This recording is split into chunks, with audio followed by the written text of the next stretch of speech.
On behalf of 24HourAnswers.com, I welcome you to today's lesson. In this video, we're going to explore a different type of limit.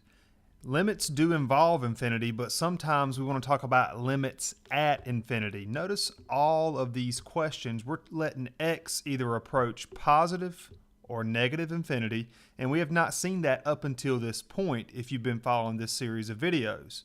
Typically, we've let x approach a certain number, and we've talked about those limits. But now we want to see what's happening to the graph as x gets really big or as x gets really small. And in the case of this video, we're going to be talking about strictly rational functions. We will discuss polynomials in a future tutorial. We will take a graphical approach. So the first question, we're looking at h of x, which is this rational function right here. And we want to ask ourselves, what's the y value doing? What's the limit as x gets really big? And then also, what's the y value doing? What is the limit as x gets really small, negative infinity? Let's have a look. So I have h of x graphed, and what we're looking at here, this is an introduction to horizontal asymptotes. Another video on that later as well, but really that's what a lot of these rational functions will deal with. Now, let's just look at this graph. Let's zoom out, and I'm going to take a dot, this blue dot here, and I'm going to let x get really big. And I want you to look at this y value. X is at 12ish right now, and our y value is around 1.79.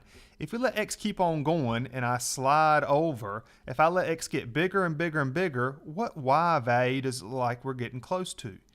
Looks like it's starting to flatten out. Right now it's at 1.9, that y value. Now notice I'm way over here at an x value of around 110. Look at our y value, it's 1.97. This value is going up very, very slowly, and it looks like we're getting close to a y value of 2. That is going to be our limit here, both for x approaching positive infinity, and now let's let x approach negative infinity. And what you're going to realize here is that the y value is going to approach 2 as well, even when x gets really small, as x approaches negative infinity. Notice my x value is at negative 120 roughly, and look at our y value. It's still hugging somewhere close to 2. So that is both our limit for x approaching positive and negative infinity. So writing those in, as x approaches positive or negative infinity for h of x, we get a y value of 2. That's our limit. Our y value, sometimes it can be equal to 2, sometimes it won't be equal to 2, but in this case we're just talking about a limit. What does it look like that y value is getting close to? Again, an introduction to a horizontal asymptote right there, but again, a future video on that as well. Let's do the same thing for j, t, and s of x. So here's our j function, j of x right here, and as we let x get really big, it looks like it's starting to get close to the x-axis, right? On both sides. We're going to get the same limit both for negative infinity, as x approaches negative infinity that is, and as x approaches positive infinity. And look at these y values. They're getting close to 0 because it looks like this curve is getting really, really, really close to the x-axis. And anywhere on the x-axis, your y value is 0.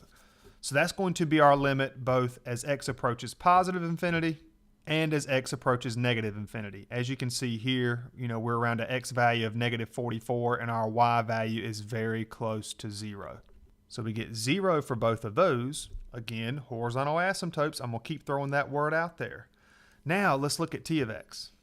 Now it appears that we have something weird going on. We don't see it kind of leveling off, and there are shortcuts to rational functions. I will be discussing those later, but as x gets really big, it looks like this orange is taking off to positive infinity, and that's exactly what's happening.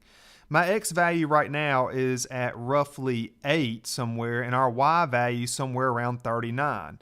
As I let x get bigger and bigger and bigger, for example here our x value is at close to 11 and our y value is at 82. So it appears as x gets really big, our y value gets really big. So we're shooting off to positive infinity. Sure, we can say that limit does not exist for demonstration purposes and to get you to think about what this graph is doing as x gets really big, we can say the limit is positive infinity, even though technically speaking the limit does not exist because we are not approaching a specific y value.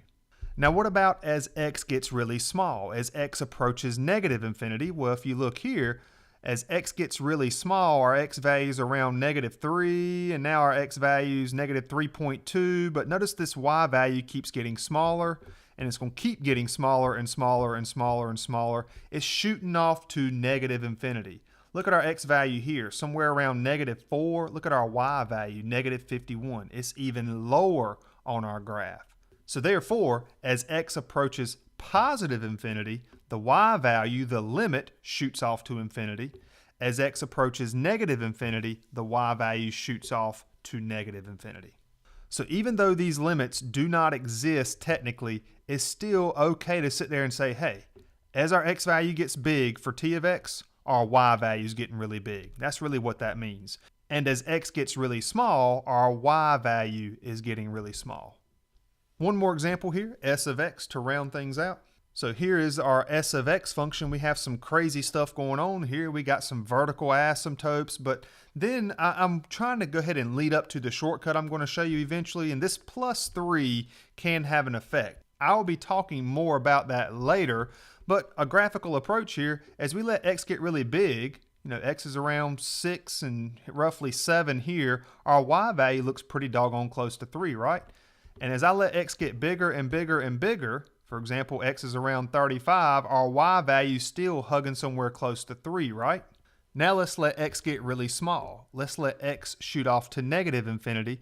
And as you can see here, maybe you're starting to see a pattern, but as x gets really small, look at the y value. It's still hugging somewhere pretty doggone close to 3, regardless as to whether x is approaching positive infinity or x is approaching negative infinity in this example. Our limit is going to be 3. So therefore our limit is 3 for both of those. And this is really leading up to what's called a horizontal asymptote. Very popular questions to ask, because ultimately there's going to be a shortcut where we can look at these things and we can get our answer in a matter of seconds just by observing some degrees and stuff like that. But I will save that for a video for when I talk about horizontal asymptotes. And that's it for this video. I hope it helped. Be sure to check out our YouTube channel for more videos. Links to our social media are in the description below.